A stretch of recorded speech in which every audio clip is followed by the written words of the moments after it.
The views and opinions expressed on this program do not reflect the company, owners, management, staff, clients, or partners. Welcome to Bermuda's Daily Talk Show. It's the Daily Hour.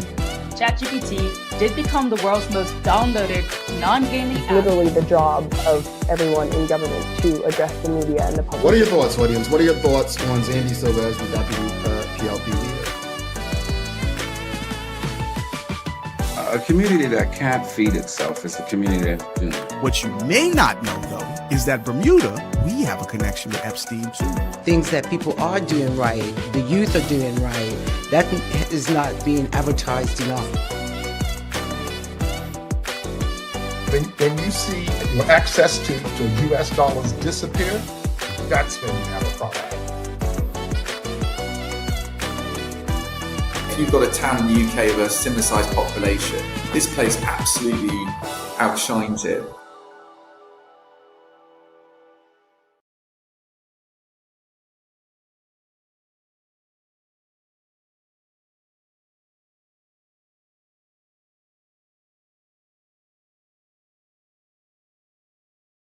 It's Wednesday, the 5th day of August, 2026. Welcome to Bermuda's Daily Talk Show. This is the Daily Hour brought to you by the BAC Group of Companies, HSBC Bermuda, Medical House, Lindo's, People's Pharmacy, and big love to Hot 1075 for ensuring that we can pump through the radio airwaves with these most important community conversations. I'm Jamal Hartman. How's everyone feeling today? How's everyone feeling today? I have something to tell you. And I am grateful to tell you this, but folks, this today, this is our 1400 episode, 1400 live episodes of this show. I actually kind of am in disbelief, if I'm honest. I did not, when we started this program, it was not a thought that we would be here 1400 episodes later.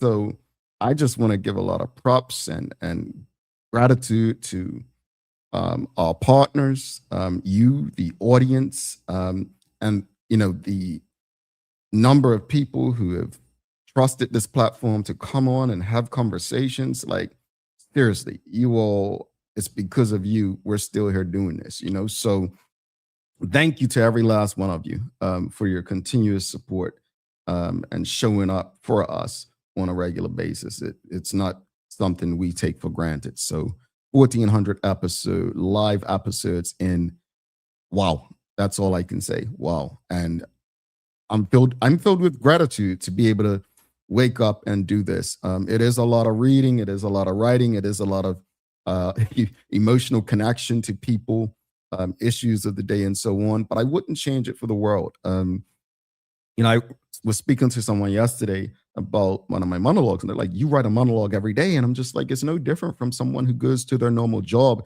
every day and has to do, whatever it is they do, right?" So, it's much more than just turning my computer on and going live. It does take a lot more work than what you may see on camera. But again, I would not change it for the world. And because of you, I wake up and continue to do this. So thank you.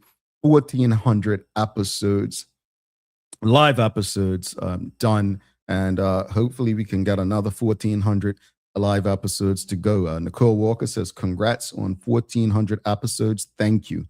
Thank you. You're like a day one. So thank you for your support, Nicole Walker. All right, folks. Well, greetings, everyone, and thanks for making us part of your daily routine. How will the cost of living amendment affect you? That's the question this morning as far as the conversation. And Zach Moniz from Lindo stops by to discuss what it could mean for Bermudian shoppers in Bermuda. The Daily Play is going to be entertainment today, so don't forget to subscribe on our website. Follow us on all of our social media channels to stay up to date with all that we have going on. Help us grow beyond the mic as we do our part to continue to improve our community. All right, so the discussion this morning, the question is very simple. How should countries balance foreign investment with protecting local home ownership? Yeah, that's the question this morning. Yeah. how can we balance that? How can we balance like foreign investment with protecting home ownership? Or how should countries balance foreign investment with protecting or while protecting local home ownership? Well, what are we talking about this morning? As you know, I mentioned in yesterday's episode, I recently visited Belize and I had a wonderful time. The natural beauty was incredible. We spent a lot of time driving around San Pedro on a golf cart, taking in the scenery, the people, and the culture. It was everything I hoped it would be. But something caught my attention. Everywhere we went, there seemed to be billboards advertising land and real estate. Large lots, beachfront property, investment opportunities, all marketed in US dollars. On the surface, some of the prices even looked attractive. As someone who somewhat understands real estate and investing, I could appreciate the opportunity. As someone who cares about people, I found it concerning. It made me wonder how many Belizeans can actually afford to buy property in their own country. And that's a question Bermuda has been asking for years. Recently, a non-Bermudian real estate agent took issue with a clip of me speaking about Bermudians being priced out of owning homes in their homeland. Now, she's entitled to her opinion, but I struggle to understand how anyone can dismiss the feelings of local people who simply want the opportunity to own a piece of the place they call home. To me, that's not xenophobia, that's humanity.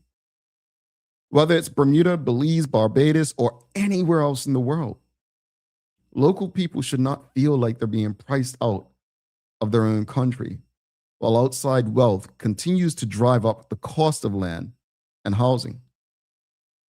Now, before anyone misunderstands me, I'm not against investment. Countries need investment.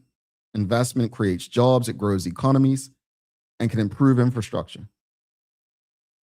But investment should never come at the expense of the very people who built these countries. There has to be balance. And when I say balance, I don't mean putting wealthy investors in one community and everyone else somewhere less desirable. I mean creating a system where local people still have a realistic opportunity to buy a home, raise a family, and build wealth in their own country. If ordinary Bermudians and Belizeans or people anywhere else begin to feel like they no longer have a place in their country, the country they were born, then something has gone wrong. The more I travel, the more I realize this isn't just a Bermudian problem. It's a global one. Small jurisdictions with beautiful landscapes and desirable lifestyles are increasingly attracting outside wealth. That's understandable. But governments also have a responsibility to protect the interests of the people who already live there. Otherwise, what starts as investment can eventually feel like displacement. See, it isn't about closing the door to the world. It's about making sure the people who've always called these places home don't become strangers in them. So that's why this morning's question, how should countries balance foreign investment with protecting local home ownership, is important. So let's think about that. Give that some thought. We'll come back after this short message and let us know, what are your thoughts on that? How can governments balance it? People's ACW, located at King Edward VII Memorial Hospital, carries over-the-counter medicines, toys, cards, and even toiletries. Our knowledgeable staff are there whether you're at emergency, visiting family, or a member of BHB staff, to show you our best even when you're feeling your worst.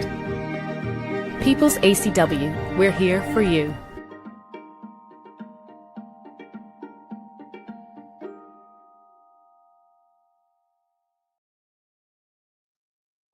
Welcome back. So, folks, I was just looking up something. I was trying to think, there was a US state, I don't know if it was Florida, that was focusing on banning private equity from buying real estate. And I'll have to look it up. But that's an issue as well. Private equity buying up real estate. Now, look, again, I'm all for foreign investment, but it doesn't have to be real estate. Great point right here. WKD Lama says, why does foreign investment focus on real estate? I would hope foreign investment meant business ventures. Yeah, foreign investment should be business ventures that creates opportunities for people, that creates, jobs, so on.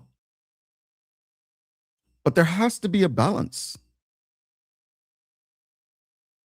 I've always said that a lot of developed countries and nations and jurisdictions greatly benefit from immigration. But there has to be a balance to ensure that it doesn't lead to displacement. Here's your poll question for the day, folks. Should locals have greater protection when it comes to buying property? 1 for yes, 2 for no.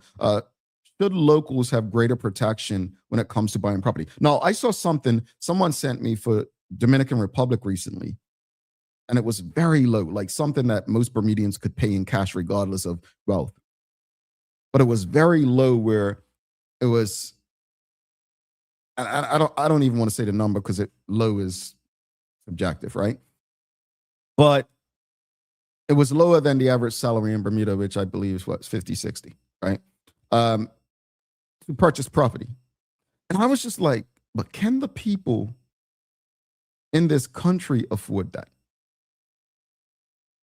And most people buying these properties are not living in these places. So are they really contributing? Is it really foreign investment? Are they really contributing to the economy? If they're buying property versus living there in the property. No, I must be clear when saying this. Bermuda's very different from other countries as well. Whether it's Turks and Caicos, Belize, even in many spaces in the US, there's land available. We don't have any land available.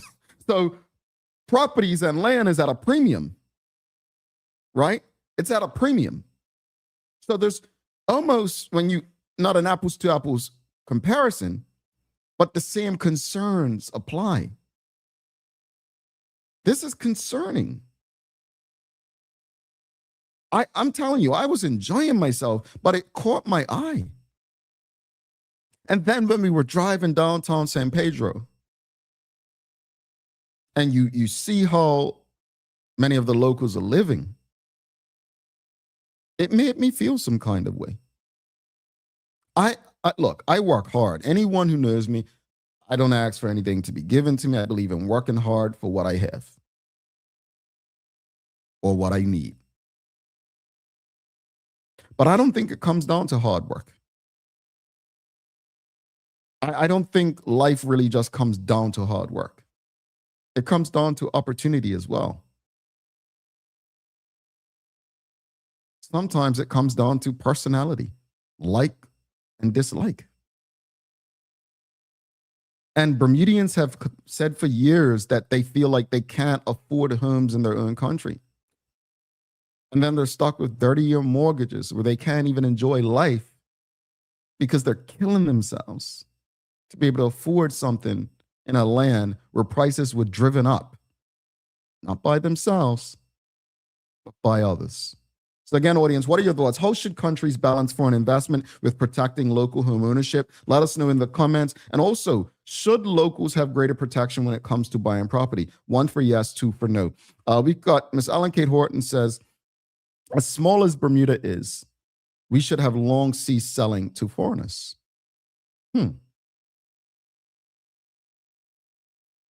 Fair. I mean, is there not a rule? And I should have looked this up before the show. I thought there was a rule that prices of a certain price point, non-Bermudians can purchase. I thought there was a rule. I could be wrong, but correct me if I'm wrong, audience. Again, question of the morning, and this is a question. Look, these are conversations we have all the time. These are conversations we have pretty often, folks. And it's not just a Bermuda problem. This is a problem you see across the United States. I was saying that there was a jurisdiction that banned private equity from purchasing real estate. I'm trying to think if it was Florida. Not too sure. I know what's his name? Senator Warnock, Raphael Warnock, senator from Georgia, had proposed something similar, making a significant policy change aimed at slowing corporate ownership of single-family homes in Georgia and across the United States. This was from a report in June. He announced that his provision prohibiting large private equity firms from purchasing additional single-family homes took effect after the broader bipartisanship housing package became law without President Donald Trump's signature. So it's under the provision is included in the 21st Century Road to Housing Act, which lawmakers have described as the most significant federal housing reform package in decades. Now, again, I know that the government of Bermuda continues to work with local banks, or tries to work with local banks as far as offering, mortgage rates and the like. I think it was Bermuda Commercial Bank they were trying something with. And then Zandy Silva, the deputy leader, had a similar idea to President Trump about longer mortgages, like, I guess, 50, 100-year mortgages that people would never pay off. I don't know if that's necessarily a solution, passing on debt to family or the like. But, in a world where everything just keeps going up, I don't know if the solution's that easy. I had someone say to me yesterday after reading my monologue on thedailyhour.com, they said, I watch HGTV. My wife watches HGTV. And we see Americans going overseas and purchasing property all the time. And it's like, wow, like the locals can't even afford these properties. And it's like, what can we do? And I think that everyone should have a right to own some piece of the lands that they work in, the countries they're born in, the countries they're a part of. I think they should have that right. Not that it's given to them, but that if they work, hard enough, they should be able to afford it. I'm a believer in that. Zach Moniz says, across the pond, the big debate is other countries buying up real estate. Yeah, I know. I think in Florida, Governor Ron DeSantis banned Chinese from purchasing property. I'm pretty sure. Correct me if I'm wrong, audience. You can Google that. Let's go back to the audience. Again, audience, this is your daily discussion brought to you by Titan Express and Secure. This is a very important conversation. If you're just tuning in, we're discussing, I was in Belize recently, and one of the things that caught my attention were the amount of real estate billboards and signs targeting foreign buyers. It really got me thinking about investment versus affordability. Can locals afford to buy that property? And it also made me think, like, Bermudians have been saying this for ages. A clip of me speaking about this very problem was shared on social media, and a real estate agent, non-Bermudian in Bermuda who does real estate, took issue with what I said. And I'm like, there's nothing xenophobic about what I said. The fact that you as a real estate agent can dismiss the feeling of locals who simply just want to own a piece of the rock, a piece of Bermuda, the only country they know, the country that their families poured into. The fact you can dismiss that for your own self-gain, that's probably xenophobia. Because you care more about making money over displacement of locals. No. What are some policies that can possibly help this? Credit to the government where it's due. Apparently, I don't do that much, some of you say. But first time buyer home buyer assistance, which they've worked out with some banks, right? Priority for local buyers. More affordable housing initiatives. That's subjective, whatever that means. Tax breaks for locals who purchase homes. Restrictions on certain property sales. Let's go to the audience. Dr. Anthony Richardson says, my image of what can go wrong with untailored foreign investment is Trinidad. With all the oil and gas foreign investment in Trinidad, we do not see locals benefiting from it. The levels of poverty continue to rise in a country of great foreign investment. Yeah. Foreign investment, if the idea that foreign investment is going to help the people of a country, then it should do just that. It should do just that. Where are the funds? Like, Bermuda's got this CIT thing going on. If CIT is really going to benefit Bermudians, then we should have Bermudians running back to Bermuda from foreign jurisdictions, right? Charles H. Jeffs II says maybe foreigners should have to pay a premium over the listed price that doesn't go to the seller, but to a fund that aids locals with future purchases. Not sure if or how that would work. I like the way you're thinking. I like that idea. To be able to purchase a home in Belize or Bermuda, it's like in the U.S. I think they have that thing where if you can get citizenship if you open up a business and employ this amount of people or spend this amount of money, something to that effect. Folks, this was your daily discussion brought to you by Titan Express and Secure. Well, 100% again, the poll, no one differs. Seems like 100% of you say, should locals have greater protection when it comes to buying property? All of you believe that they should. Okay. No argument from me. No argument from me regarding that. All right, folks, that's your daily discussion brought to you by Titan Express and Secure. Let's show them some love. Then we'll go to see what Teo's got for us for the things he thinks we should know. The daily discussion is brought to you by Titan Express and Secure. Titan Express delivers safe, professional, and reliable transportation and tours across the island. From island tours to cultural expressions, they set their standard. And Secure is your go-to for property management, waste management, and residential and commercial services. Visit securebda.com.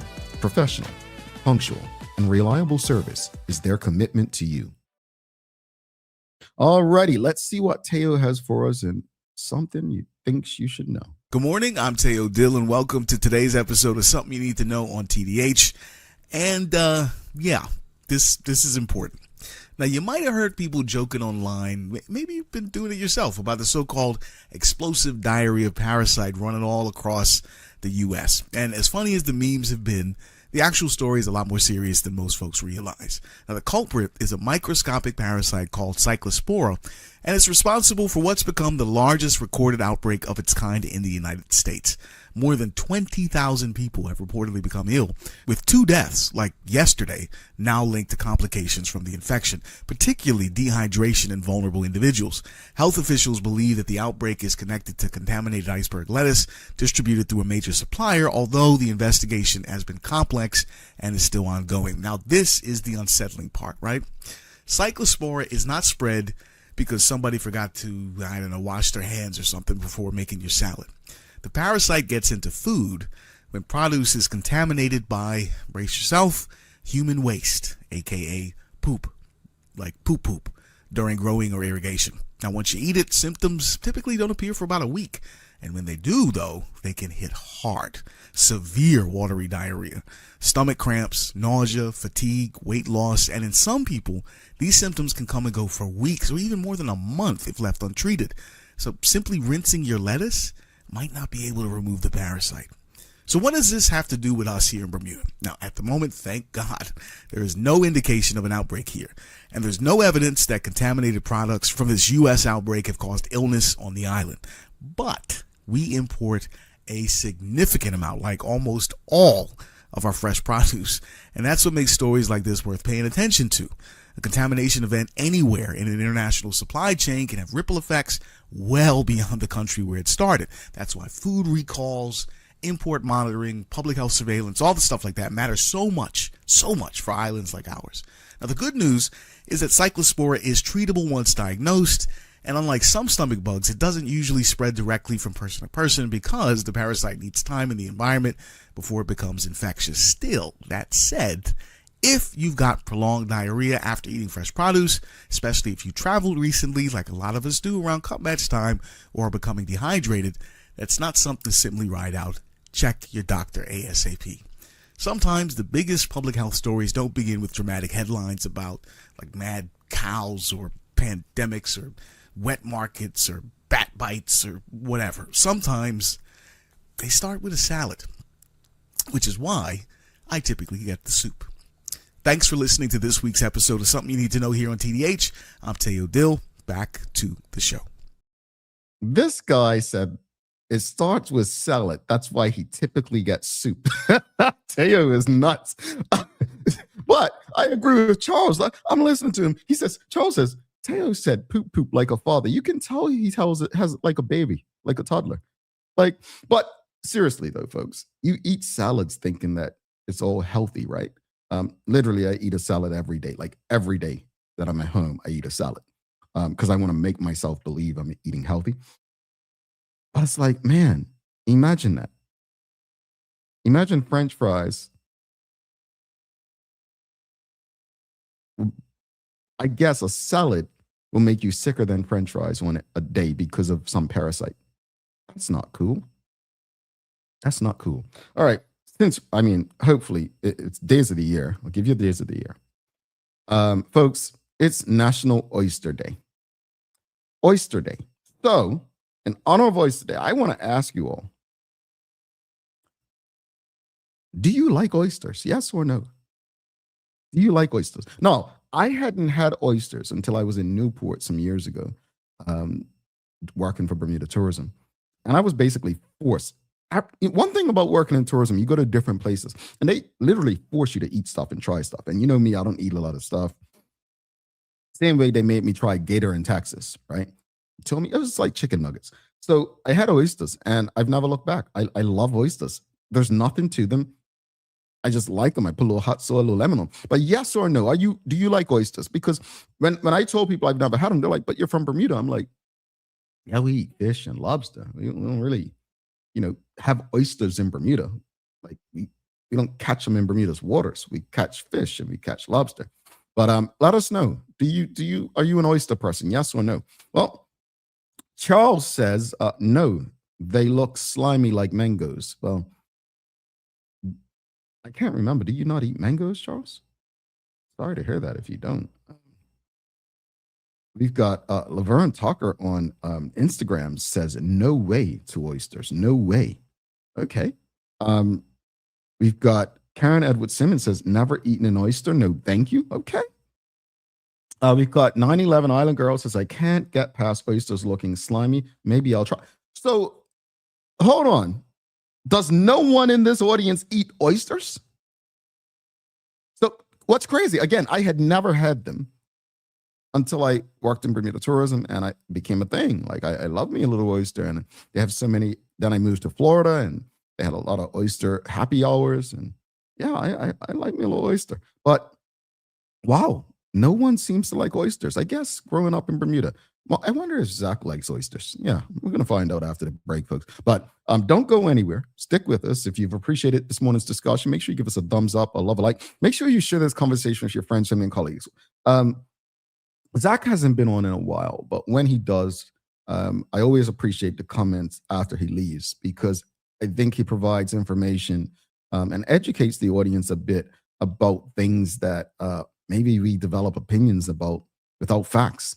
We're going to be discussing the Cost of Living Amendment Act, and I had a chance to read it yesterday. And you all know when I read these acts, I don't necessarily understand everything about what I'm reading. I remember the last time I was reading an act and the Minister of Justice, the Honorable Attorney General, Wilkinson, and I was like, I don't know. She said, no, you did a pretty good job. So Zach's going to help us make sense of it and try to, I guess, give you all a grocer's perspective on what it means for you. All right.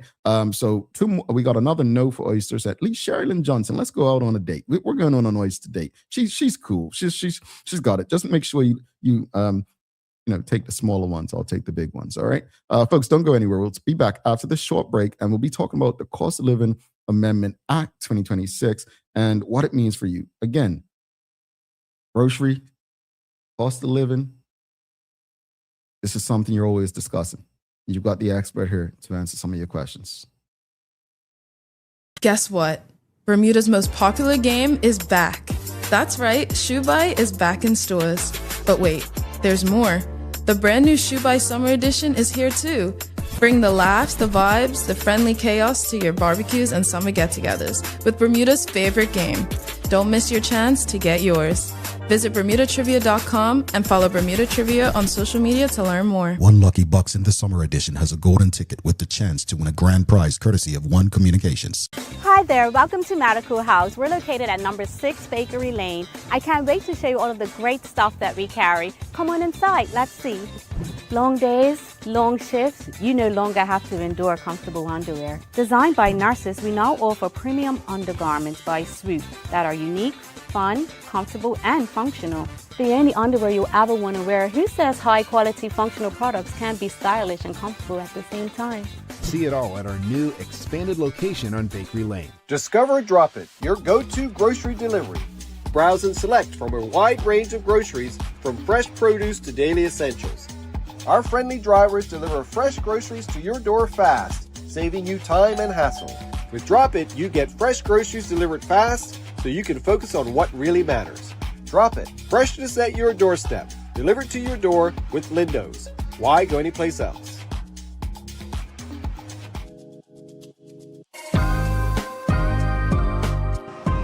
Ace boy, I see you got your US cash. Traveling again? Rich auntie, what's your secret? Nah, I just use the new HSBC Bermuda travel website. I know about cash back, but it's got a travel website too? Yeah, and it's lit. Flights, hotels, rentals, book it all in one spot and use your reward points instantly. No blackout dates, no delays. I'm going, bro. What you mean use your points instantly? Yeah, bro. Go on the site, see how many points you've got from all that shopping you've been doing. And if you ain't got enough for what you want, just use your HSBC credit card and top it up with some more points.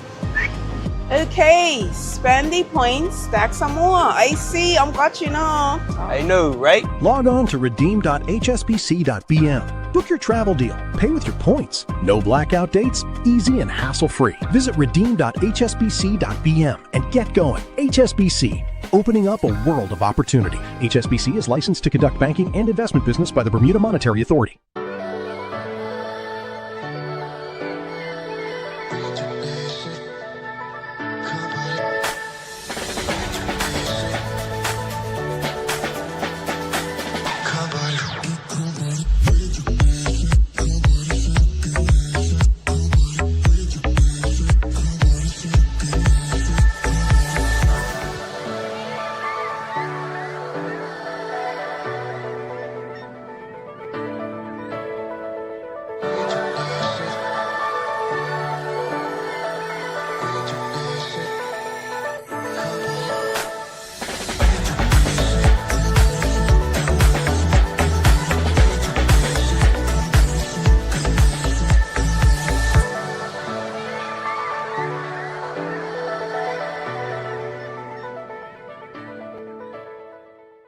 Ever taken medication and thought, why is this hitting me so hard?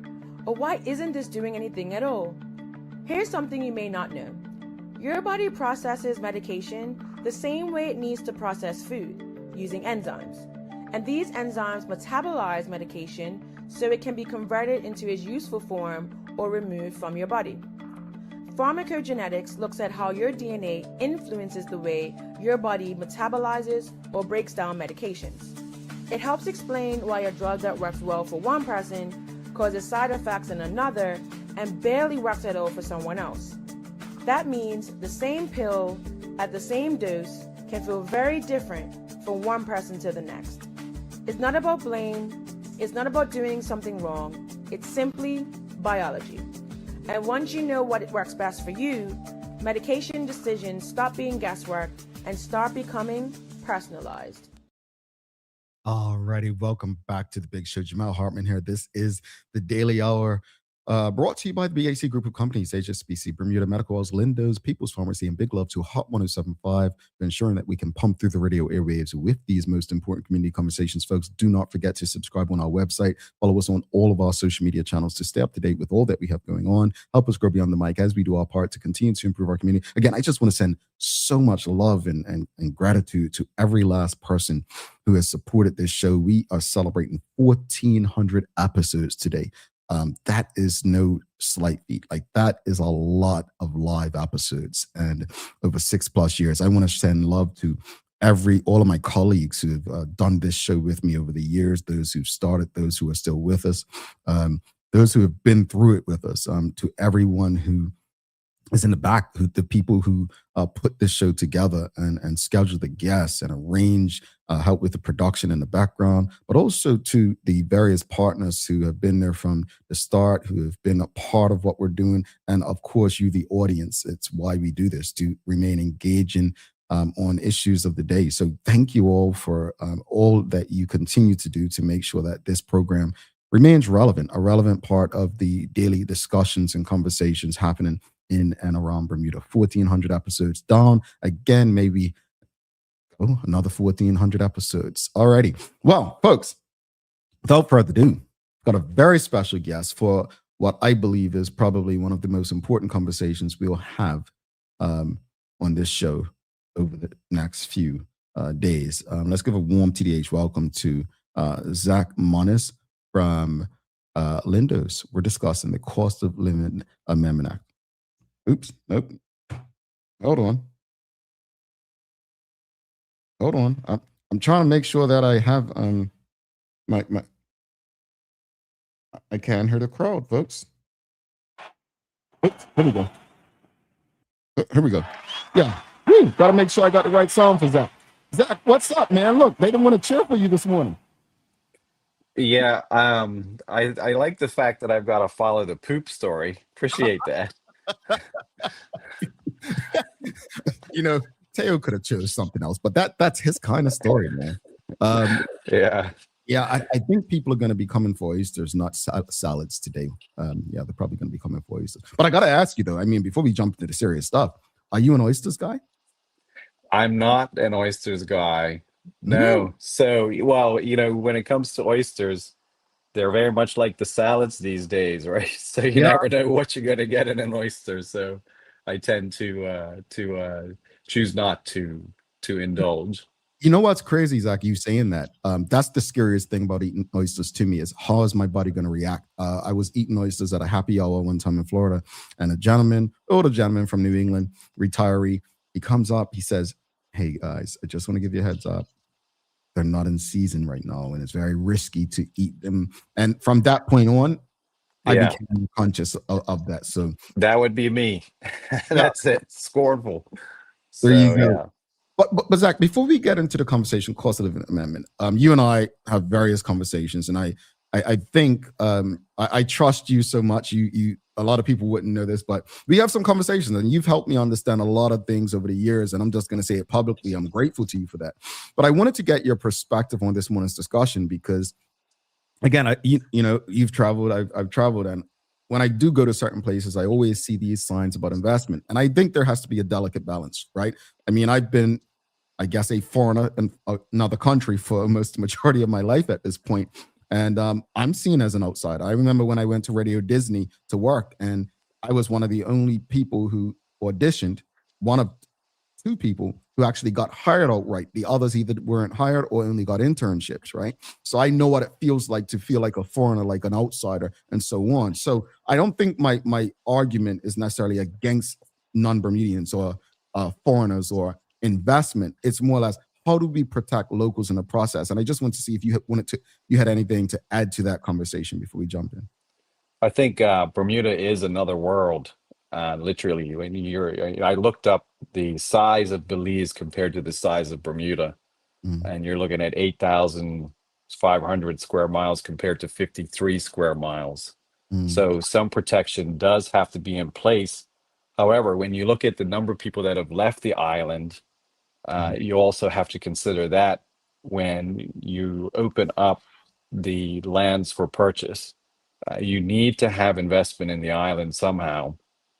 And there were, if you qualify through PRC or whatever it is, the current the current parameters set for people to purchase land in Bermuda, it is important that they also, they bring a lot of investment to the island. I can appreciate Anthony Richardson's comments about Trinidad, but there were a lot of Trinidadians who benefited greatly from that investment from the oil companies also. There's a lot of people in Trinidad, right? So you're not always going to have, everybody's not always going to benefit. But even if it's trying to find that balance between having a few people benefit and more people benefit is the tricky part. I mean, I know how difficult it is to find an apartment these days, right? I got my kids all live at home. I got married children in my house because it's that difficult to find affordable places to live, especially if you're in that 20 to 30 bracket. Right now, anything it's not out there because the market is driven so high. So what is the answer?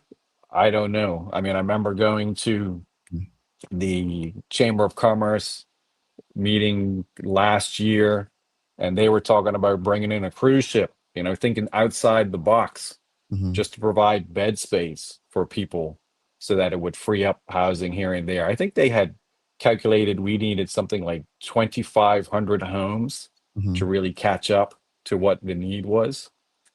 And when you figure all of the dilapidated homes that we do have on the island, is that an answer?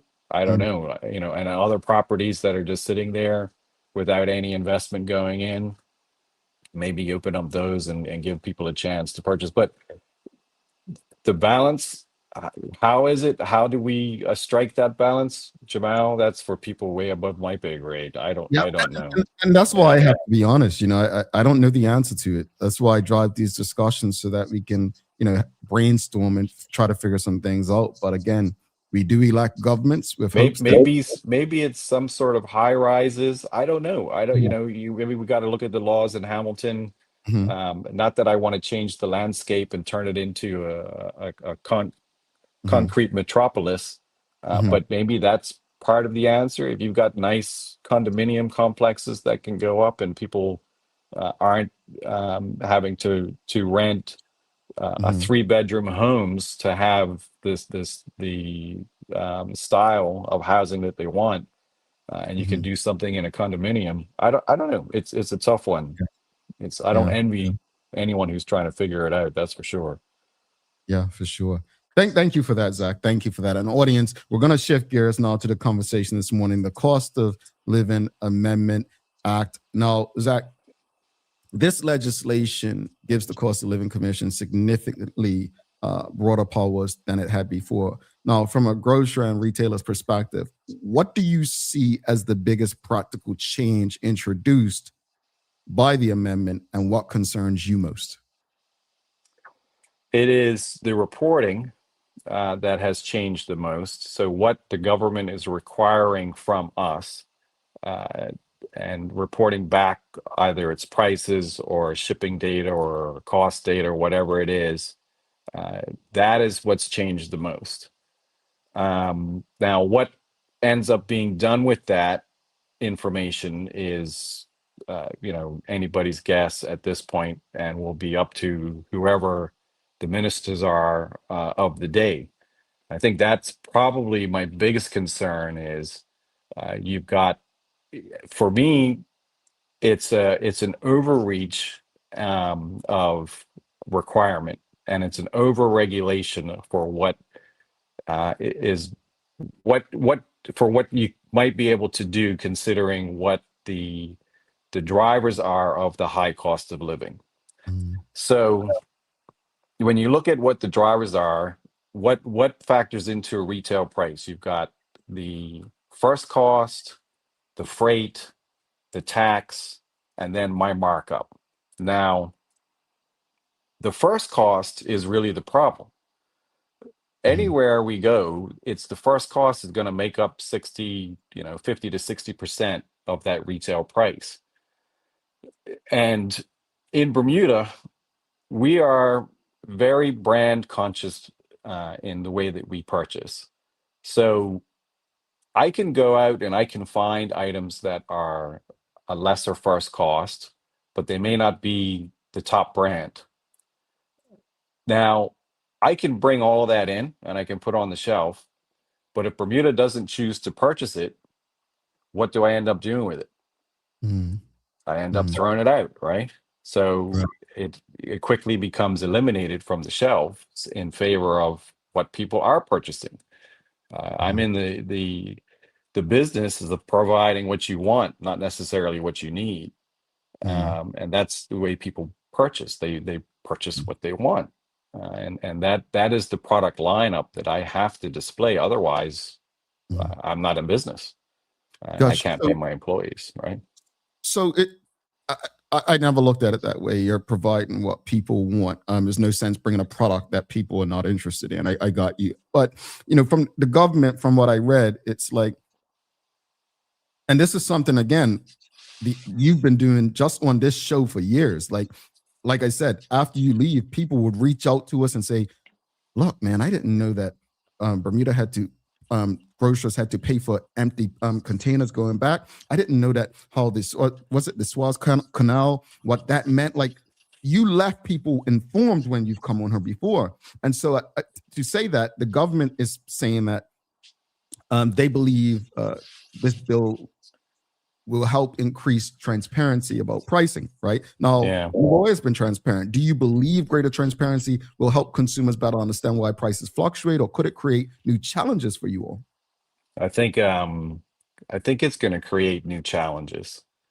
So when you talk about transparency, at what level? So if we look at the website that they want us to upload our prices to, for example, I think what's going to happen is, so that again is another requirement. I have to physically prepare the document or CSV file, whatever it is, and have it uploaded to the website. Now that price and that item is current for that day.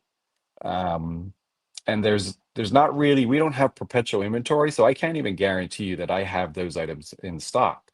So that's going to create an issue for me, because people are going to see it possibly on the government website. They're going to come in looking for an item that I don't have, but because I've identified it as an essential item as per the act and as per the tariff number for that item, I'm going to report on it. So I'm going to send that price to government. That item is going to get posted with a price. That person's going to look at it on that day. It is feasible that the very next day I receive a shipment of that item that changes price. Am I now going to have to go back to the government website and upload that change? I can't even do that for my own system half the time. Like I can't see in a way where I'm going to have to be producing files every day to send to this government website. And then when you look at the transparency aspect of it, yes, you're going to have my items listed there with the prices, which if you wanted to know what they were anyways, you could have come in the shop to find them. And then what you're going to have is my competitor's price for their set of items. They may carry some of the same items that I have, but really they do have a different lineup. So you're going to have, I checked out the Barbados site that they have with the prices. And really, there's a lot of items. You click on it, there's only one price because the other stores don't carry those items.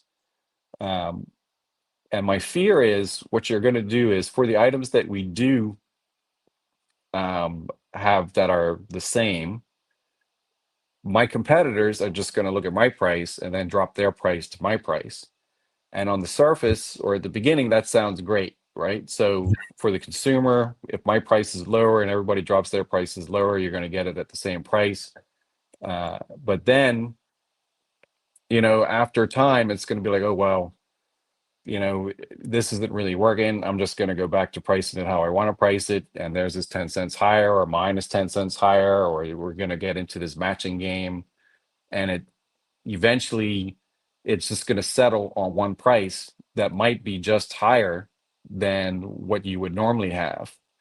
because that's what the government website says. So that's where we're going to keep it. For me, I would just prefer, let us do what we're doing, which is competing on, we compete hard in this industry. It's not an anti-competitive industry. It is, I think when you start to remove some of the aspects of the competitive side of the industry, then the consumer is really not going to benefit in the end. I don't believe. I think it's, if you want all the prices to be the same everywhere, then most likely that price is going to be higher than what I might make it, trying to compete and trying to win you into my store with the better price. Is there, because I tried looking again of a jurisdiction where this has worked. Obviously I believe in a free market competition. It really comes down to people. But I've also stated over the years, I don't know how certain industries make money. Do you feel as if like grocers in particular are being singled out? I think we're low hanging fruit. I think we're an easy target for any government. I think it's, when you send out a poll and you ask people if groceries are too expensive, who's going to say no? Right? So I think, we're an easy target because you do need to eat, right? So it is something that people need.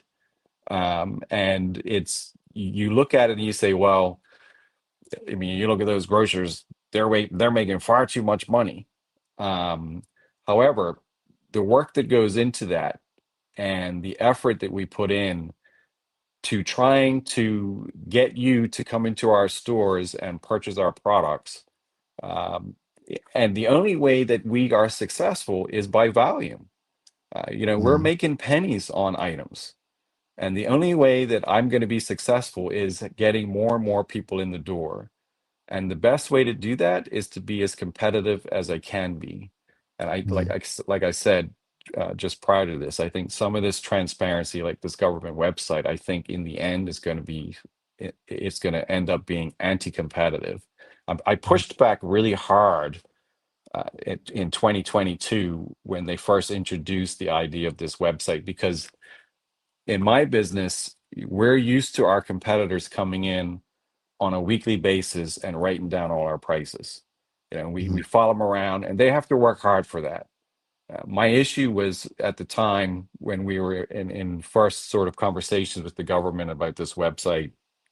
My issue was not wanting to give them the data. It was, I don't want a central place for my competitors to be able to go and write down my prices, because they were already doing it. I would rather they work hard for that data than just go somewhere and get it. You know what I mean?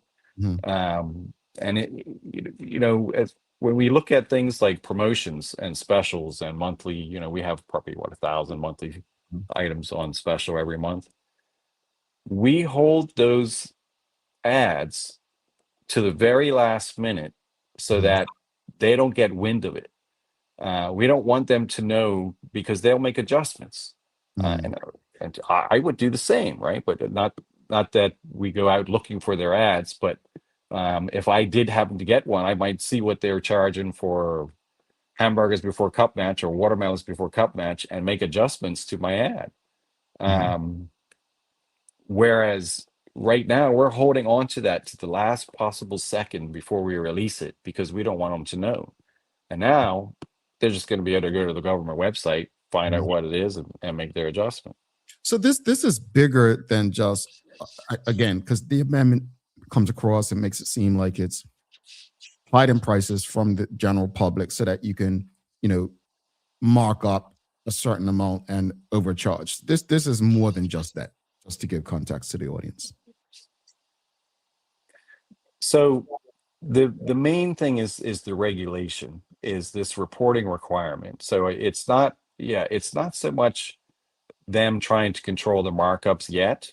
However, I have a fear that is the direction that we're going in, because when you look at, you've introduced this regulation to solve a problem that we are going to have a really hard time solving.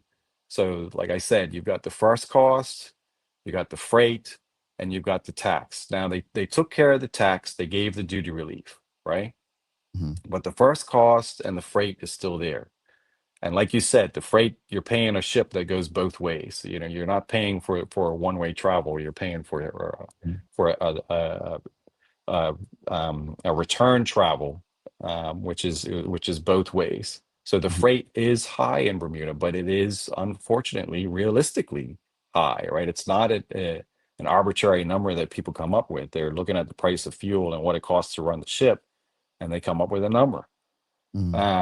Just the same way that we come up with pricing. Like I have markups for my grocery department, I have markups for my freezer department, I have markups for my produce and my meat departments based on what that item is going to require in terms of human resources, supplies, and extra labor, whatever it is, electricity. So if it's something that needs to be kept cold and it requires it requires that item to be put into a tray and packaged, and a produce or a meat cutter doing whatever they have to do to it first, then those markups are higher. So- Now, go ahead. No, because I wanted to get into the freight and everything. As you've been transparent. You've spoken about a lot of this stuff on this very program in particular, right? And for those who don't know, the legislation expands the Commission's role beyond essential goods to include critical services such as shipping, freight, utilities, and telecommunications. And I wanted you to kind of explain how significant that change is, and given how much those services influence price consumers ultimately pay in stores. Yeah, I think my concern is what happens in the future when you have a government that is shifting more to sort of the communist approach. That legislation has given them an in to basically nationalizing all the businesses that they feel that they should. And that's my concern. Like if you look at the trajectory of this legislation, it is headed more towards that under the guise of transparency. Back before the election, when the government was sort of running on the notion that they gave us duty relief and that we never passed it on to the public, not one government minister came by to ask me to show them how we were handling that duty relief. So, it makes it tough. It's a tough pill to swallow when you're sort of the piñata. And don't get me wrong, Jamal, we're successful. We are, but we're successful because we compete hard. Like I'm competing hard for you to come into my store and purchase stuff from us. And it is a challenge when you look at this legislation and you've introduced regulations, which I don't believe are going to impact the drivers of the cost of living. Really, in my opinion, what's going to happen is you're driving up my cost of doing business. That legislation is not really going to work. And then the knee-jerk reaction is going to be to introduce more regulation and more legislation. And when that doesn't work, then you're going to introduce more regulation and more legislation until the point where you might as well say the government's running the store. And I that is my fear. Like that is the trajectory of this legislation. Let's go to the audience. Got quite a few questions. Audience, I may not be able to get through everything, so give me grace as I go through some of the comments for you. So I'll start at the top. We've got Mark Arthur's just asking, will the cost of living bill affect precious goods such as produce? There is a whole range of produce on the cost of, on the or in the schedule as far as the essential items go. And some of it doesn't even make sense. Like, I don't understand how berries could be considered to be essential. And not that I'm saying that people shouldn't have access to great food. I just don't understand some of the logic. And then when you look at things like lemons and limes are on the essentials list. These are things that we don't grow here. They're, we have to import them. Berries are very volatile in price. So when you look at some of the things in the Second Amendment that require permission from the minister to change the price for an item that changes greater than 5% over a fiscal year, strawberries do that every week. It's a constant. I think in the last 2 years, strawberries have changed price 40 times up and down. So, that shows you we're going with what the first cost is giving us. And I just, the range of products is, I'm not sure it was intended when you look at the way that the essentials list was laid out, and then when you actually take that list and extrapolate it to the tariff numbers, it is far more like some of the. Oops, I think we lost. Affairs were, I think, 7,000 records. That's 7,000 items. So that have been impacted by the essentials legislation. And I'm not saying that's not great for the consumer to have duty relief on all of that. But it is very impactful in terms of what we're required to report on now. But yes, it definitely affects produce. All right. Charles H. Jefferson II is asking, has Lindo's noticed an increase in sales of the affordable Bermuda basket items? So the affordable basket items, they did well in terms of people making use of that access to those items. Now, what I did find was for some of the items, our local suppliers continued to offer what they would normally offer. So we had this group of items where I went out and I sought from our local suppliers items that would fill the requirements for the affordable basket. And most of them really stepped up. They gave us a lot to put into that basket. And it was great. However, once that price was set, some of the vendors, for the normal course of promotions that we would run, they would still give us that promotion, and that price was better than what you would get in the affordable basket. Now, you wouldn't have noticed, but that you were getting a better price than what was in the affordable basket just because it was part of our regular promotion schedule. However, there were also some vendors who said, look, I've already committed these products to the affordable basket, so I'm not likely to offer you any more promotion beyond what we've done there. So in one respect, yes, the November to July 31st affordable basket was successful, but in another respect, it was not a whole lot different from what we were already doing with our promotions. It was just packaged differently with a different name. And then of course me having to report back, which you think, oh well, that's not such a big deal, but it is extra time, right? It is time sometimes that I don't have, and you've got to prepare the reports and send them in. But yes, I think people did make use of the items in that affordable basket, but I don't think that they were aware that they were already there and on sale before the affordable basket came on, and they'll be there again after the affordable basket is done. Sean Smith's asking, can government get most of this information from HM Customs, meaning the items and shipping cost?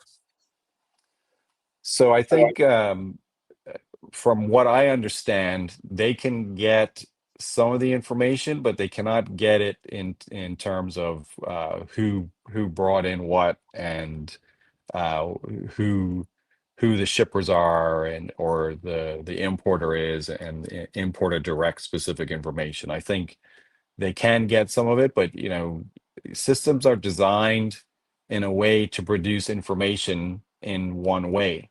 And sometimes you get asked to produce information in another way, then you kind of have to almost redesign the system. So I'm not sure. I don't work at Customs, so I don't know what their systems are capable of. But certainly, I would think that they can get some of that information and be able to work it out. But I don't know. I'm pretty sure that they can't provide data that is specific to an importer. All right. I know I can't keep you all day, but we've got quite a lot. Amari Simon says, I just need my New Zealand chatter. I'll pay any price. I know. I'm sorry. The What, you anchor don't- cheddar is for like this is one of the things that we run into, right? So the anchor cheddar cheese was part of the affordable basket.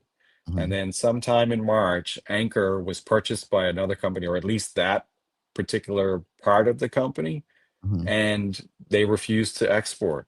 So yeah, so you have to go out and find a replacement. And this is stuff that we deal with every day, right? This is the kind of thing that we're dealing with.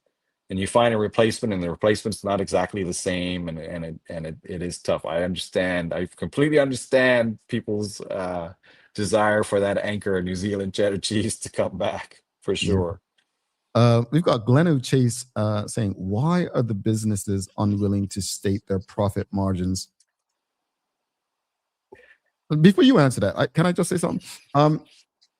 If it's a publicly traded business, like most banks or insurance companies, whatever, yeah, those are stated. But private businesses, I mean, that's like someone asking you to state your pay and your deductions. I don't know. I find that weird, but you can answer. Maybe you have a better answer. Yeah, it's part of the competitiveness of the industry, right? I don't want my competitors to know what's going on in my business.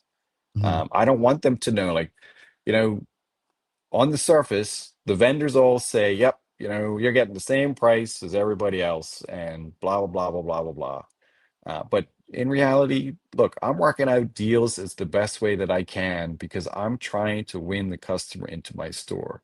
And I don't want my competitors to know how well I'm doing, because then they're going to make adjustments and they're going to find a way to beat me.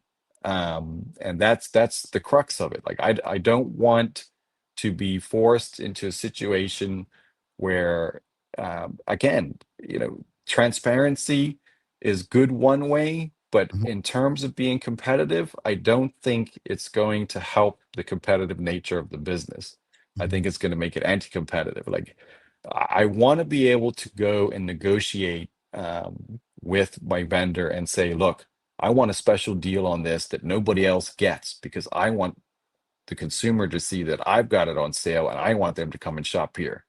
And I know full well when I do that my competitor is doing the same thing with other items, right? But that's the nature of the business. It's like, what can you do? And then if I find a particular vendor or international vendor that's not here, or and I keep all of that secret, that is like sort of top drawer information, because I don't want them to know where I'm sourcing my product from. And it's just part of the competitive nature of the business. And it's, you can, in this business, we are successful at how well we are managing the expenses that are covered by the markup. So you remember we talked about first cost, which is the first cost of the invoice cost of the item. You have the freight charges, the tax or no tax, whatever, duty relief, whatever it is. And then you have the markup. My markup is covering all of the indirect operating expenses that I incur in the business. And my margin can fluctuate wildly depending on what those expenses do. So if I have to purchase $1 million generator this year because the old one died, that's going to affect my margin. It does not affect the price because the markup doesn't change, but my margin shrinks because I've had to this cash outlay that I did not see coming. There's all kinds of things like that during the course of the year in terms of expenses that you don't see coming, and then sometimes you win. Sometimes you don't have these extra expenses, and you do better than what you would normally do. But sometimes you're in the red, and sometimes you're in the black, and I don't want my competitors to know what's going on in my business. Indeed. We've got Rhonda Trot says many Bermudians feel that the grocery stores are price gouging. How would we know that merchants are being honest brokers? And goes on to say that grocery stores in Bermuda don't compete, they collaborate. Yeah, that's that is a common misconception about grocery stores in Bermuda that has never been true. We are not the best of friends. We did come together around COVID, and not that we worked together on anything in general, but the lines of communications were opened up during COVID that we had in unprecedented ways. And we were willing to help each other through, because sometimes, you'd get a container during COVID with a pallet with one layer on the pallet. That was all that was in the container. So I'm talking about a pallet with 1 foot of product on it. And that's the only thing that was in the container. So we had reached out in certain ways, to say, hey, look, if you're struggling here, or if you're struggling there, maybe we can assist. In the end, we didn't actually have to do any of that, but in no way are we collaborating. But my fear with this transparency legislation is that you're going to sort of force collaboration, because everybody's price is going to look the same on this website, because nobody's going to want to be higher. And that's my issue. That's exactly what I'm trying to avoid. And to say that we don't compete, well, I think you maybe you need to be in the back room sometimes, and you need to hear the way that we all talk about each other. So, 'cause it's a challenge. Charles H. Jeffers has another question. He says, there's been talk about Bermuda buying its own ships for importing of goods. Is that a viable option? Well, it just depends. I don't think, even if you bought another ship, then the cost of moving that ship between ports is going to be the same. So I guess the question assumes that the cost moving goods is exorbitant. In reality, I think what you'll find out is that it's actually not. And if the Oleander, the Bermuda Islander, and the Summers Isle service us in a way that is, I can't say enough about the shipping industry. We are blessed to have what we have, especially in light of sort of the decreased usage, and they're still there plugging away. So when you look at like the Summers Isle, not a lot comes over on that boat on certain days.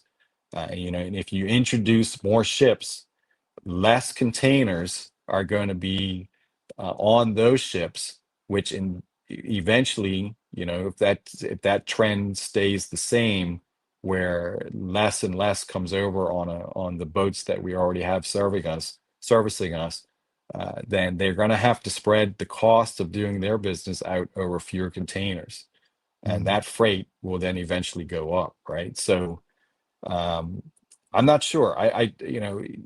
If you come up with some sort of boat that is really good on fuel, and it's not going to be a massive capital investment, maybe, I don't know. But at the moment, I think who we have servicing us, they do an exceptional job. You mentioned earlier about the work that it's going to take to kind of do what the government's asking. And Sean Smith kind of has a question. By your estimate, what percentage administratively will this increase your cost? Like, would you have to hire someone else to do this? Yeah, well, I've spent the last 7 weeks probably 95% of my time just working on this one reporting requirement. And I've had to reorganize and redesign all of my costing sheets. And then, sort of to make a long story short, then you have to take all of that information and cross it with my pricing database and identify the essential items from that database. So the initial cost has been great for me. And what percentage, I don't really know. I just know how much time I've spent on it. And then it will become less time because we produce efficient systems. Like that's, how we manage our costs. But in the end, I still need somebody to produce those reports on whatever cadence the government comes up with, whether it's monthly, whatever it is. And somebody has to physically produce those reports.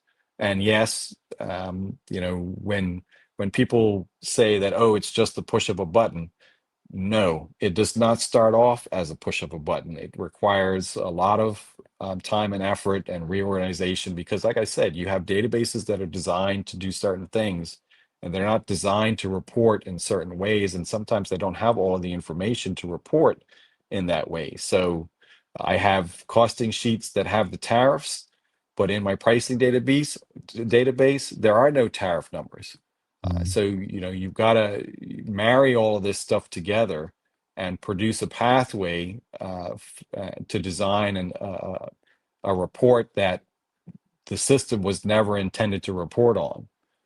So that's what we've been working on over the last 7 weeks. I say 7 weeks. It's been, I think this is the 9th week, but I did not work on any of that stuff last week because it was cup match. And I was hoping for St. George's victory anyway. So, there goes that. Same. We've got Dorian says, morning, Zach. I appreciate Lindo's for not just being a great grocery store, but also for all they give back to the community. I actually want to touch on that real quickly because Lindo's is probably not just as a grocery store, like probably the only visible grocery store in Bermuda as far as community. But as a company and organization, it is the community business, right?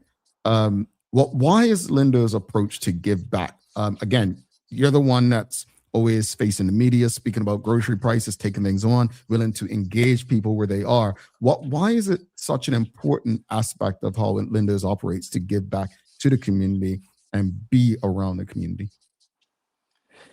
It's something that's been ingrained ever since my grandmother and grandfather had the business, right? And then my Uncle Giorgio, my father, and my Uncle Jimmy carried on,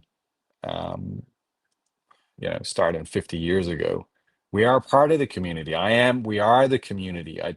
We don't, and I'm not trying to say that anybody else isn't. They participate in their own way.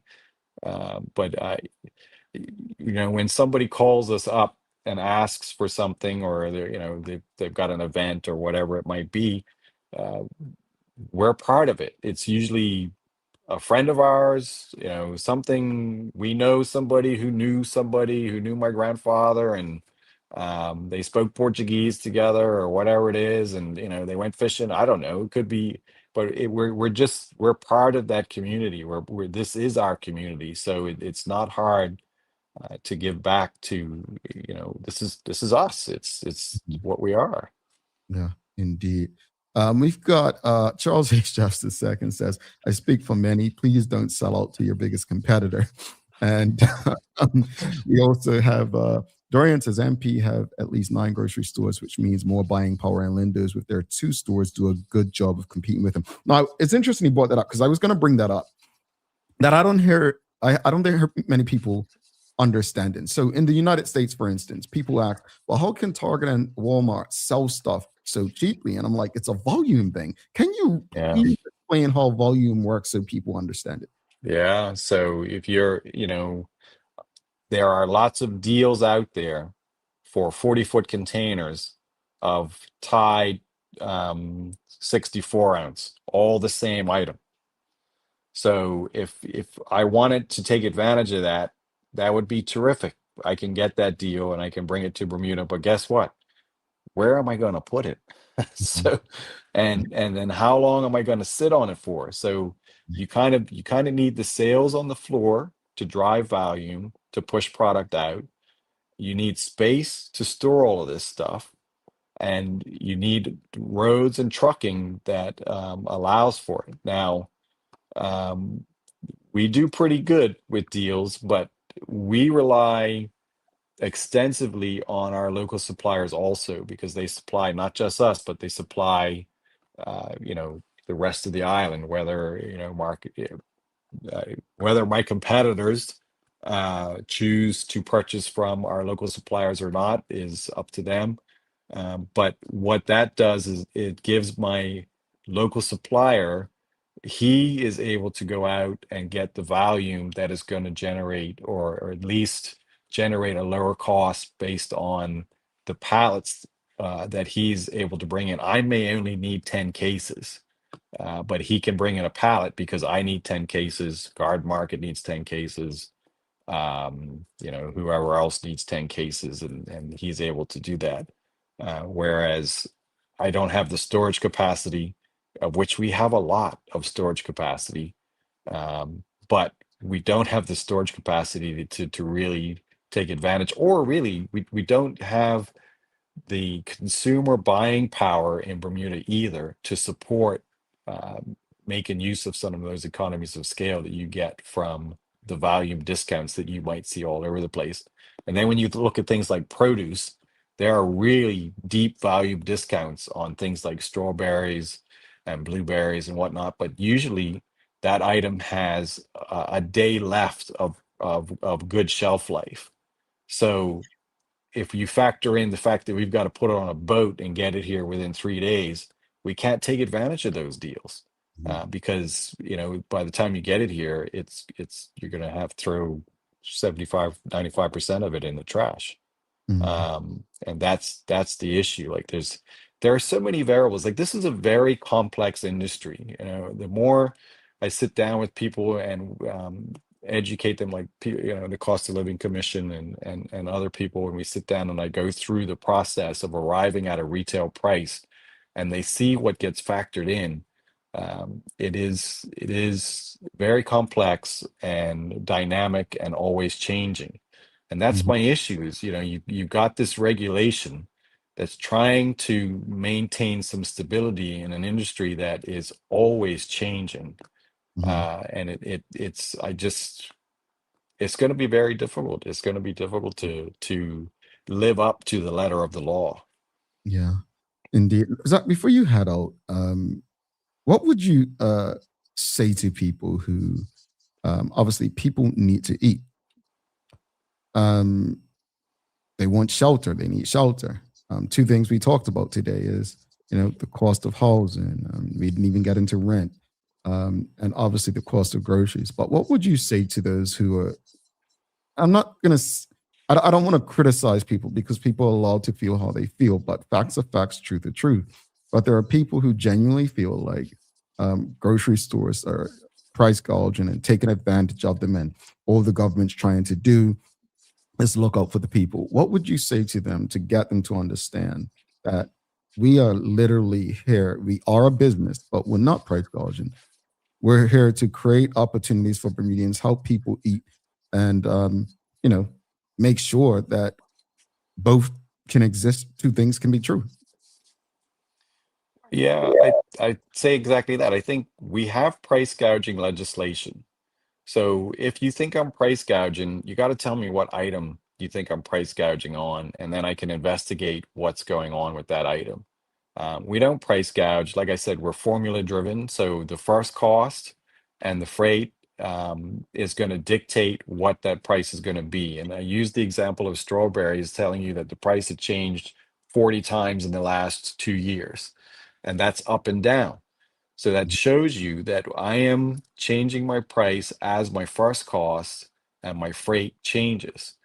And that's what's going to drive the price. It's really that first cost and the freight. And with duty relief on essentials, duty relief is a non-factor now. Although we do still pay 1.25%, which is wharfage on all of those items that are even zero duty. And so when people sort of get into that accusatory language of price gouging, I have to ask, what item are you talking about? Show me, what are you talking about? I can, people call me regularly and say, "Hey, I bought this last week and it was this price, and this week it's this price. What's going on?" And I would say probably 95% of the time that people do that, I'll sit with them on the phone. I'll open my database. I'll look at the price, and the price probably changed a year ago. They just weren't aware of it. It was an item that they bought probably last year and they didn't need again until this year. And I say, look, that's the price, and it's based on this cost, and the cost went up last year, et cetera, or whatever it is. And then certainly sometimes there are items where we've made a mistake, but that's few and far between because of the systems that we have in place. Usually it's the guys putting stuff on the shelf. If somebody's made a mistake in an entry somewhere, they're like, "Hey, something's not right here. This doesn't look right." And that's, I probably get 5 calls a day like that. I would say probably, like I said, 95% of the time, whatever's on the shelf is correct. But it's not, yeah.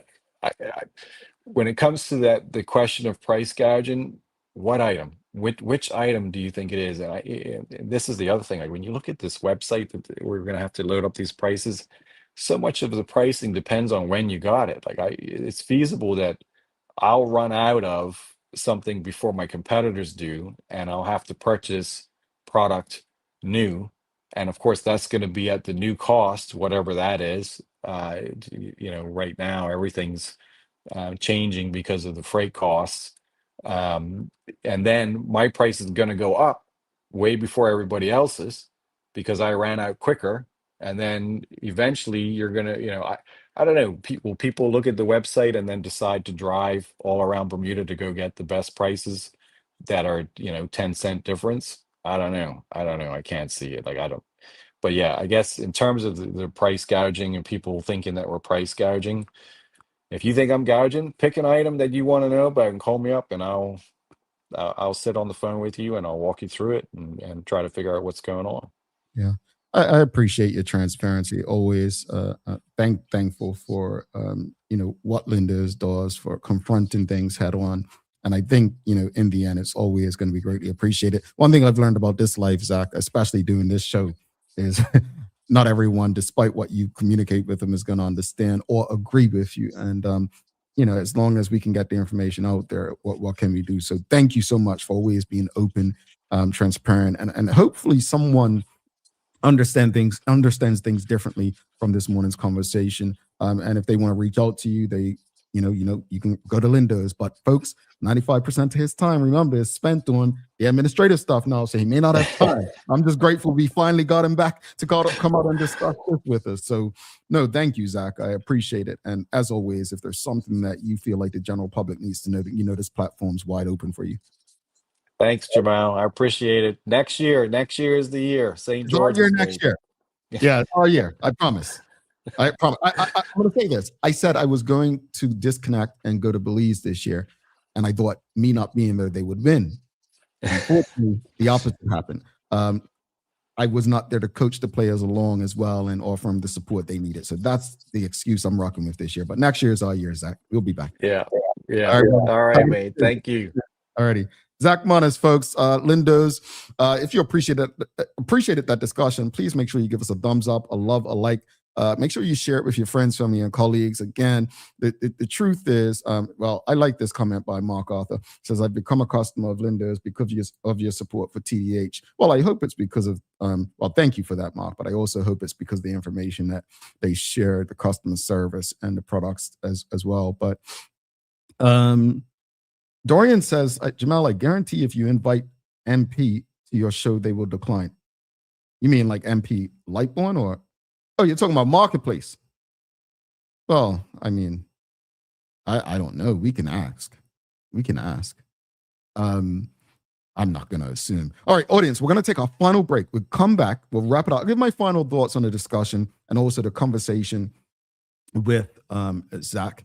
But don't go anywhere. I'll also give you a daily play. All right, send you on your way. And we've also, before we go, we've got Manuelis's Thank you, Linda's, for the grocery voucher. Yeah, she was our winner of the $250 grocery voucher, which was donated by Linda's. So, Manuela, did you hook me up? A brother asked you, make sure you share it with him. I haven't heard from you. You got those groceries and didn't take care of everybody. All right, folks, don't go anywhere. We'll be back. We've got a daily play. That's a fun one.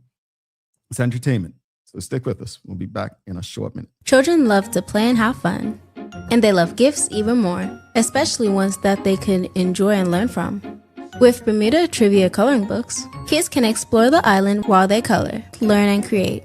The perfect activity for fun and learning together. Available now. Visit BermudaTrivia.com and follow Bermuda Trivia on your favorite social media platforms to learn more.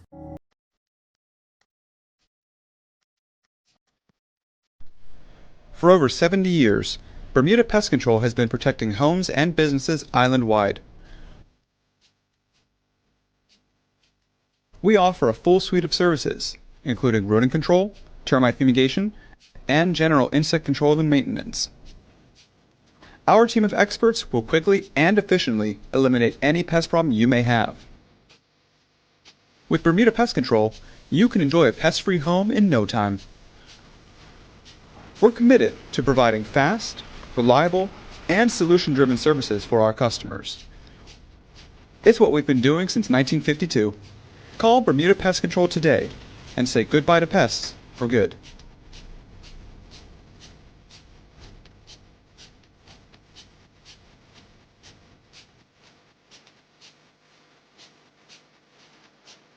Dreaming of expanding your business?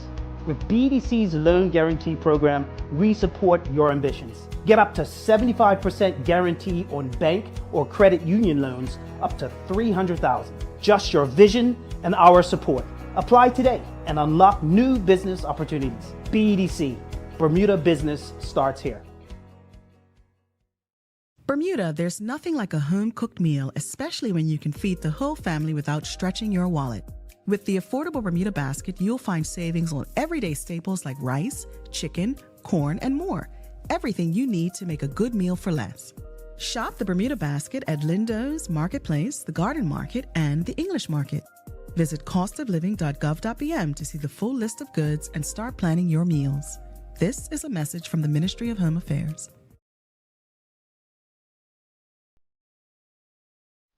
Life moves fast, and so can the unexpected.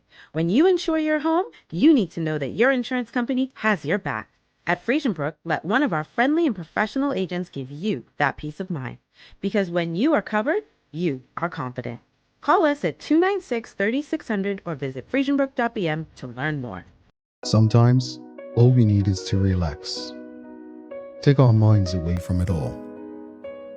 A midday break from the busy day. And just a little time to ourselves.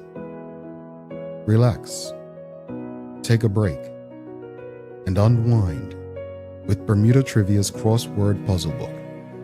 Available now across Bermuda. Visit BermudaTrivia.com and follow Bermuda Trivia on your favorite social media platforms to learn more. Alrighty, welcome back to the Big Show. Thanks again to Zach Moniz and everyone at Lindo's for making time to have these most important community conversations with us. Honestly, hope you all got something out of that conversation and you found it helpful. Thanks again to our partners, the BAC Group of Companies, HSBC, Bermuda Medicals, Lindo's, People's Pharmacy, and big love to Hot 1075 for ensuring that we can pump through the radio airwaves on a regular basis. Folks, it is time for the Daily Play brought to you by Bermuda Trivia, now available at stores throughout Bermuda. Follow Bermuda Trivia on Facebook, Instagram, Twitter, X, and TikTok to find out why it's Bermuda's favorite trivia game. All right, are you ready? It's entertainment today. Here is the question. Audience.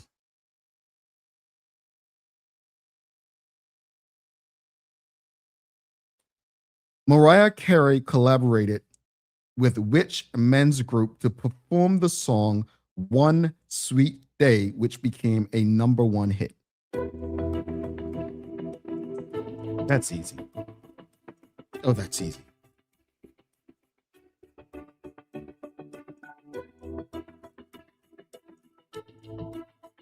thought it was. All right, Charles. Yeah. Boys to the men. Absolutely, Julie. Yeah, yeah. I think it set a record on top of the charts at the time as well. NTSCAU says Boys to Men. Yeah, that was a hit upon hits. All right, folks, let's wrap it up because I've kept you long enough today. But as far as the discussion this morning about home ownership and Belize and Bermuda, look, I just don't want to see people displaced. I just want to see people be able to own a piece of the countries that they and their families have given so much to, that they were born into, that they are a part of the communities, right? That's the least that people should have. A place to call home and food to eat. I don't see what's xenophobic about that. I don't. As far as the conversation with Zach, look, folks, prices are high. I don't like it. I'll give you an example. I live by myself. If my fridge is empty, I'm okay with that because I shop based on what I need. I eat a lot of vegetables and fruits. So because I eat vegetables and fruits, I don't buy a whole lot of vegetables and fruits at one time. I buy what I'm going to eat so that they don't spoil and I don't waste food. David Chapman had a book about this. Spoke about buying only what you need. So I say this honestly to everyone. Live love. I don't think it's necessarily that people are price gouging. I think we have to understand business. That businesses are not charities. But also, I'm not making excuses for the high prices, but sometimes we need to find ways to live within our means. What can we get that will last for the month? What can we get that's going to last for the week? For instance, I used to get a bunch of fruit. Now I got 2 apples for the week, 4 bananas for the week, literally. 1 thing of greens for the week. There was no need for me to get a bag of apples. I'm not going to eat a bag of apples. So again, just putting it on us. As far as the legislation, I appreciate what the government's trying to do. I'm just not quite sure how it's going to improve the issue of the pricing of groceries. I'm not quite sure. But to that question, we will put the invite out to Marketplace today. We'll see if they're open to coming on to discuss. You have my word. We'll reach out today. All right. Let me give you a daily inspiration. And, this one's in honor of Zach, who came on this morning. This is from my book, The Journey Within. Quote, some people believe what they want to believe, not what's actually true, end quote. He sat there and told you his truth about his business, about the industry.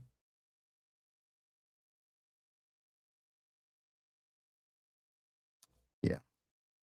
It's up to us how we want to take it. Manuela says we should not buy when the price looks good if we are not going to. Yeah, because I used to see, strawberries, 2 for this price. And I'm like, I'm not going to eat all those strawberries before they go bad. It's like avocados. The price on the avocado bag looks better than the price of one avocado, right? But I'm not going to eat the bag of avocados because they go bad too quickly. We have to be smarter. Seriously, there's a way to deal with this. It is. But we have to take some accountability on our own. All right, folks, got to let you all go. But Please do not forget to subscribe on our website. Follow us on all of our social media channels to stay up to date with all that we have going on. Help us grow beyond the mic as we do our part to continue to improve our community. Thanks again to our partners, the BAC Group of Companies, HSBC Bermuda, Medical House Lindos, People's Pharmacy, and big love to Hot 1075 for ensuring that we can pump through the radio airwaves on a regular basis. As always, we appreciate you, we love you, and we thank you for making us part of your daily routine. If all goes well, we'll be back to do this again with you tomorrow. I'm Jamal Hartman. Please do make it a safe and a great day. We are out. Peace.